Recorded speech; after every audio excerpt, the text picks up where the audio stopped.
കൃത്യമായിട്ട് കാര്യങ്ങൾ ചെയ്താൽ നല്ലതാണ്. പക്ഷെ എന്തിനു വേണ്ടിയിട്ടാണ് എൻഫോഴ്സ്മെന്റ് ഡയറക്ടറേറ്റിനെ ഉപയോഗപ്പെടുത്തുന്നത്? ഇപ്പോൾ പശ്ചിമ ബംഗാളിന്റെ മുഖ്യമന്ത്രിയായിട്ടുള്ള സുവേന്ദു അധികാരി, അദ്ദേഹം തൃണമൂലിലുള്ള സമയത്ത് അദ്ദേഹത്തിനെ ED പിന്തുടർന്നിരുന്നു.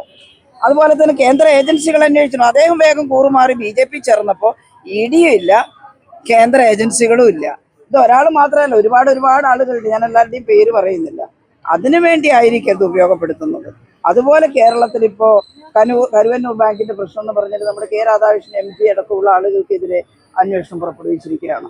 അപ്പോൾ സമൻസ് വരട്ടെ, അവര് അതിന്റെ രേഖകളെല്ലാം ഹാജരാക്കും. അപ്പോൾ ഈ കാര്യമില്ലാത്ത കാര്യമാണെന്ന് കാണുമ്പോൾ അങ്ങനെ അന്വേഷിച്ച് തെറ്റായിപ്പോയെന്ന് പറയണം.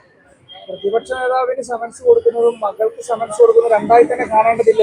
തീർച്ചയായിട്ടും അത് മകള് ഒരു കമ്പനി ഉണ്ടാക്കി, ആ കമ്പനി മറ്റു കമ്പനികളുമായിട്ട് ചില കരാറിൽ ഏർപ്പെട്ടു. അതിനാണല്ലോ ഈ കമ്പനികൾ ഉണ്ടാക്കുന്നത്. ഇപ്പം നമ്മുടെ ചെറുപ്പക്കാർ ജീവിക്കാൻ കുറേ മാർഗങ്ങൾ സ്വീകരിക്കുന്നുണ്ട്.